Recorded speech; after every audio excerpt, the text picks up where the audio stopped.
Fala comigo, estudante.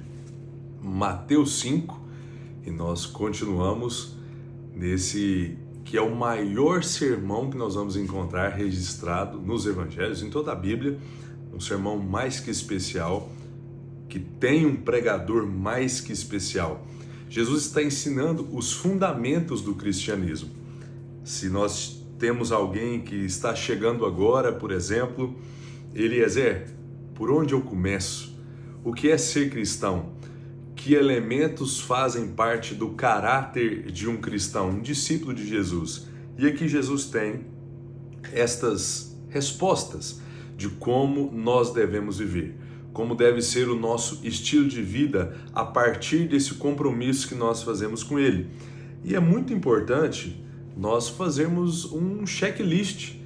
Ele tem várias bem-aventuranças, mencionando aqui alguns perfis de comportamento.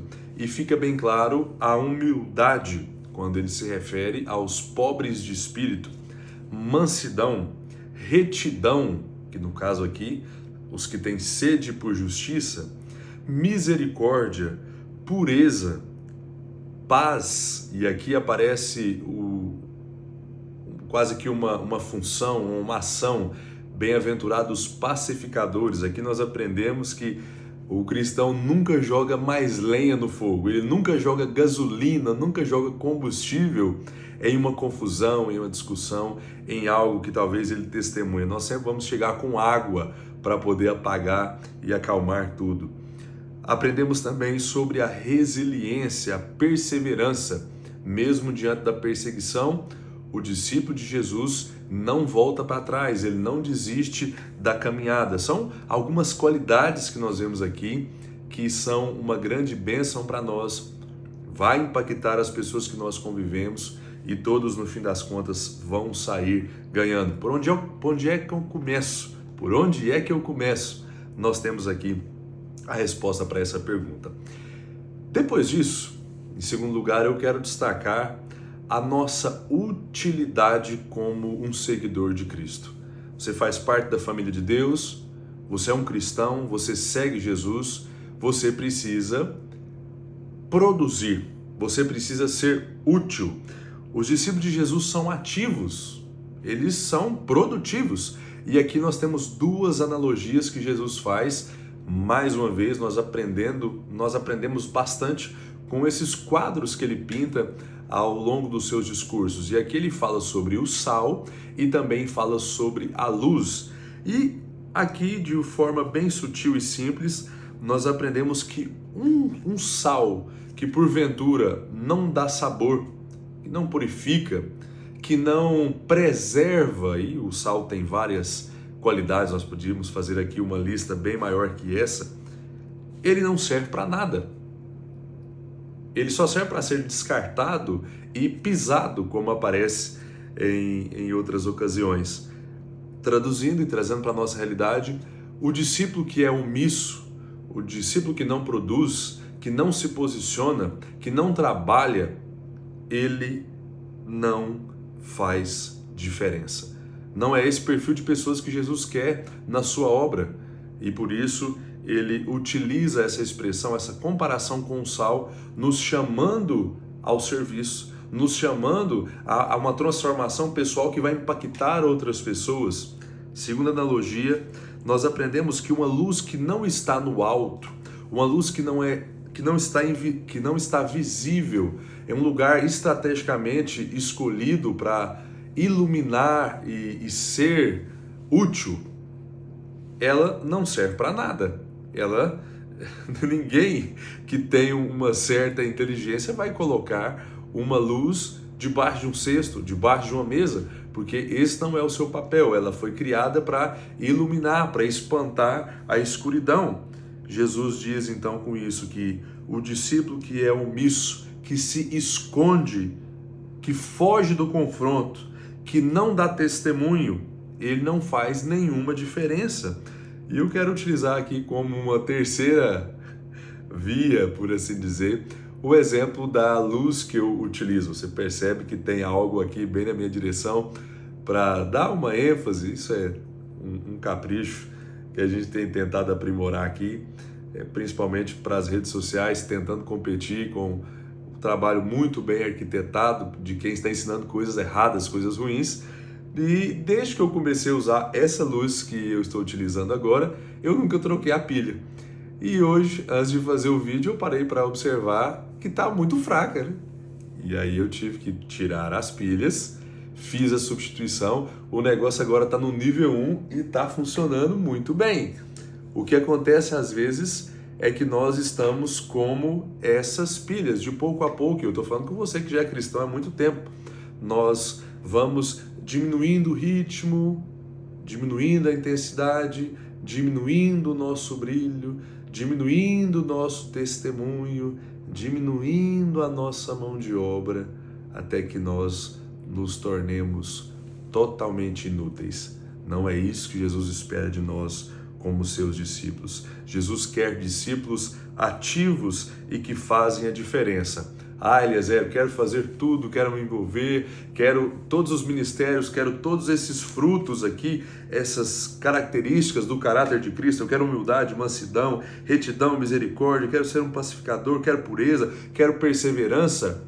Ok, uma bênção, muito bom, mas não se esqueça que no fim das contas, o brilho pode até estar saindo de você, imaginando esse cenário da luz, mas a glória tem outro dono. Nós não podemos de maneira alguma nos esquecermos que tudo que nós fazemos, coisas visíveis e invisíveis, tem e deve ter um único alvo. Elas devem ser feitas, todas as nossas boas obras, com o intuito de glorificar a Deus. E isso aparece aqui de uma forma muito simples e clara, Jesus dizendo: glorifiquem o Pai de vocês através das obras que vocês fazem. Talvez você pode chegar para mim e dizer: nossa, Eliezer, legal, eu estou vendo aí esse trabalho da internet que você faz, ou esses vídeos, esse estudo que você está fazendo. Logo tem que dizer: opa, no fim das contas, a glória é para Deus. Eu costumo dizer para a pessoa, quando recebo algum incentivo, alguma palavra como essa: olha, obrigado pelo incentivo, para que de alguma forma eu deixe claro que eu não desejo ser louvado. Essa honra não é para mim. Isso tudo que nós produzimos, seja mudança de caráter ou seja serviço para o reino, tem um único dono. A glória é exclusiva de Deus. E quando nós sabemos lidar com isso, nós não teremos problema com soberba, arrogância, orgulho, egoísmo e coisas nesse sentido. Sempre que eu respondo dessa maneira, eu tento mostrar para a pessoa que eu estou encarando esse elogio, essa palavra, como uma palavra de encorajamento para que eu continue fazendo e tentando sempre procurar a excelência. Isso é algo muito importante que nós não podemos nos esquecer. Em terceiro lugar, nós temos agora um dilema, um embate entre Jesus e a lei. Muitas pessoas observam a chegada de Jesus no mundo, essa nova era que iniciou-se através da chegada dele, e pensam o seguinte: agora é a era do oba-oba, agora é o tempo da graça, então nós podemos fazer o que nós quisermos. Só que aqui nós aprendemos que Jesus não veio revogar, inutilizar a lei. Pelo contrário, ele veio aperfeiçoar ainda mais aquilo que Deus no passado já tinha instituído. Com exceção das leis cerimoniais, com exceção das dietas religiosas, da obrigatoriedade das festas judaicas e de alguns rituais como a circuncisão, todas as leis que nós encontramos, vamos pegar com base aqui os 10 mandamentos, com exceção dessas que eu comentei aqui, todas elas estão em vigência. Observe comigo a lista dos 10 mandamentos. Em primeiro lugar, não ter outros deuses, continua em vigência, Jesus não revogou isso.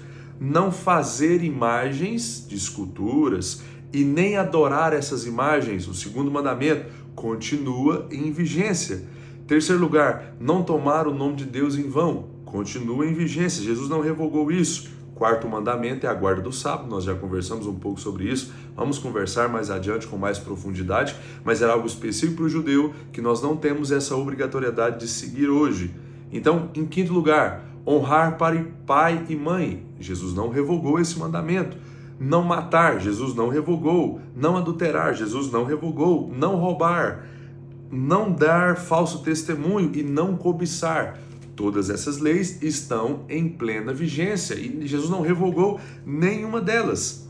E aqui eu queria que você entendesse o que eu quis dizer quando afirmei que Jesus veio para aperfeiçoar ainda mais a lei de Deus. Entenda comigo, ele fala sobre alguns tipos de pecado como exemplo para que fique claro para nós. Pensemos no homicídio. Jesus começa falando sobre a ira aqui.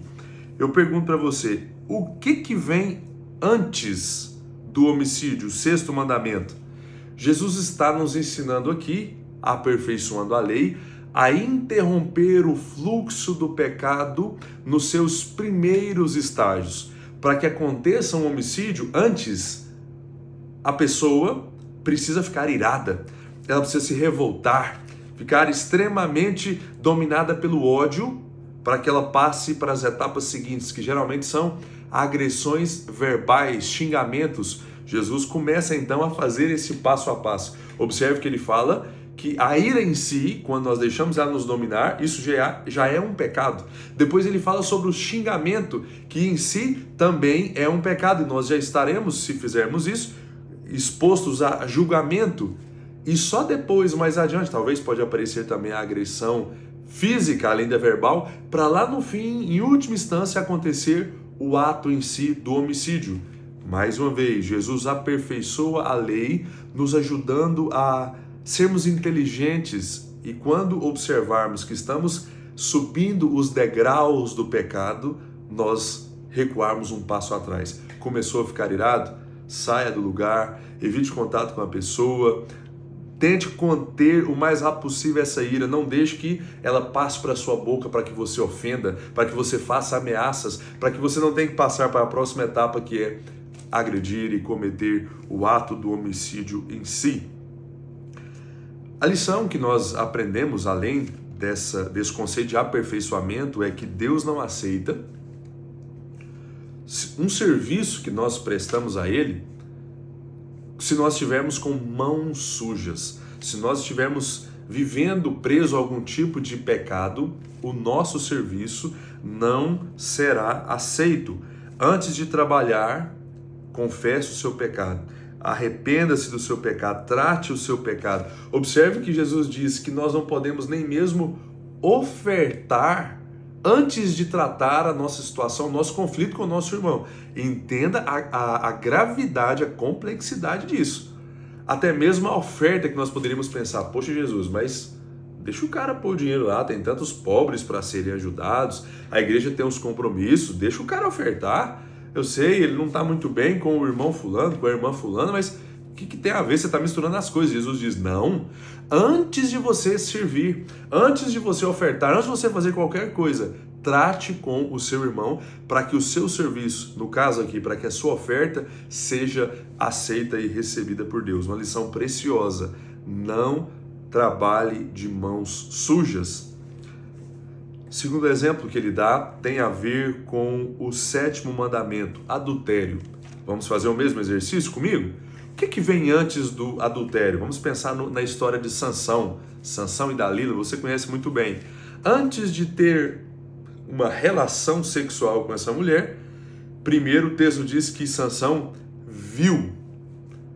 Depois de ver, algo aconteceu na sua mente. Ele teve desejos, ele teve pensamentos indevidos para só depois ele chegar a cometer o pecado do adultério em si. Jesus está ensinando aqui, amigão, você acha que você está pecando só quando você está em cima de uma cama com uma pessoa que você não tem nenhum tipo de compromisso? Ele diz, não, viu e pensou, viu e teve uma intenção impura, já cometeu adultério. Observe como Jesus aperfeiçoa ainda mais a lei, que que já era algo bom, que nos protegia, que nos livrava de mal. Está claro isso? Jesus não veio então revogar a lei, pelo contrário, ele veio aperfeiçoar ainda mais. Temos uma outra lição importante aqui nesse ponto. Nós aprendemos a cortar o mal pela raiz. Na verdade, eu estou apenas traduzindo o que eu já acabei de falar. Jesus diz assim: é o seu olho que está fazendo você tropeçar? Está com dificuldade? Arranque o seu olho. É a sua mão, vamos pensar aqui, onde ele tem em mente alguém que está roubando, quebrando aqui o 8º mandamento. É a sua mão, arranque ela. Porque é melhor entrar no céu com um só olho, sem uma das mãos, do que completinho e ser lançado no inferno ao invés de ir para o céu. Então que nós sejamos sábios, inteligentes. Viu o primeiro sinal, o primeiro sintoma, a primeira ameaça que pode conduzir você a algum tipo de pecado? Não vacile, seja inteligente e neutralize o mais rápido possível para que você consiga escapar dessa situação de pecado, essa situação de tentação. Jesus fala também sobre a durabilidade do casamento, coisa seríssima, coisa que foi feita para durar até que a morte separe. Jesus está dizendo aqui que quando nós abandonamos o nosso parceiro, o nosso cônjuge, nós estamos expondo essa pessoa a se tornar um adúltero. Por quê? A ligação é eterna, é até que a morte nos separe. Então, quando eu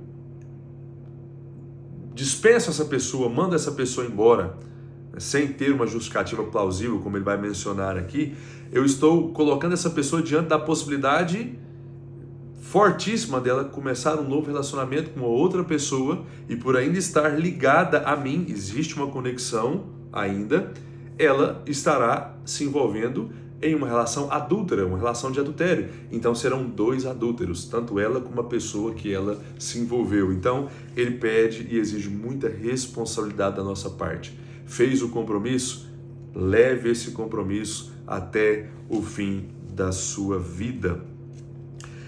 Ele ensina uma exceção aqui, que no caso a gente não vai expor o nosso cônjuge a nenhum tipo de mal, no caso aqui o adultério, que são os términos de relacionamento em caso de traição. Nesse caso, não há esse risco de expor a outra parte a se tornar adúltera, porque o parceiro já se tornou um adúltero. Se ele teve um envolvimento sexual com outra pessoa, fora do casamento ele já é. Então, por isso ele menciona aqui essa exceção. Mais adiante nós temos uma passagem mais completa sobre esse assunto, a gente desenvolve mais o que ele vai falar a mais no capítulo 19 de Mateus. Próximo, ele fala sobre firmeza. Nós vamos ser homens de palavra, nós vamos ser mulher de palavra, jovem de palavra, cristãos de palavra. A nossa palavra por si só deve ser confiável. A gente não precisa se recorrer a elementos externos, a objetos, a pessoas para fazermos juramentos e ancorar a nossa palavra nessas coisas, como se nós não fôssemos pessoas confiáveis. O cristão deve ter uma palavra digna de ser acolhida, de ser acreditada, de ser respeitada pelas pessoas. Você e eu devemos ser aquela pessoa que no trabalho, quando tem algum tipo de dúvida, algum mistério ali, alguma situação embaraçosa, alguém levanta a mão e diz: fala com fulano, ele não mente. Fala com a fulana, ela não mente. A nossa palavra deve ser sempre uma palavra verdadeira, independente das consequências que isso trará para nós. Penúltimo lugar, ele fala da vingança. Nós já vimos isso. Nós levamos sim desaforo para casa, porque a vingança pertence a Deus, como o apóstolo Paulo ensina aos romanos. Em último lugar, ele novamente toca na tecla do amor geral. Amem os inimigos. E ele termina mostrando o nível absurdo que o cristianismo demanda de nós. Perfeição. Beleza? Aí é loucura. Eu sou falho, fraco, e eu estou nessa luta já tem muitos anos, e eu sei que eu nunca vou ser perfeito. Eu sei, eu também não. Mas a ordem é que nós nos aproximemos o mais próximo possível desse nível, o nível de Cristo, o nível de Deus. Sejam perfeitos, como perfeito é o vosso Pai. Que Deus nos ajude na continuidade do nosso desafio e no nosso crescimento.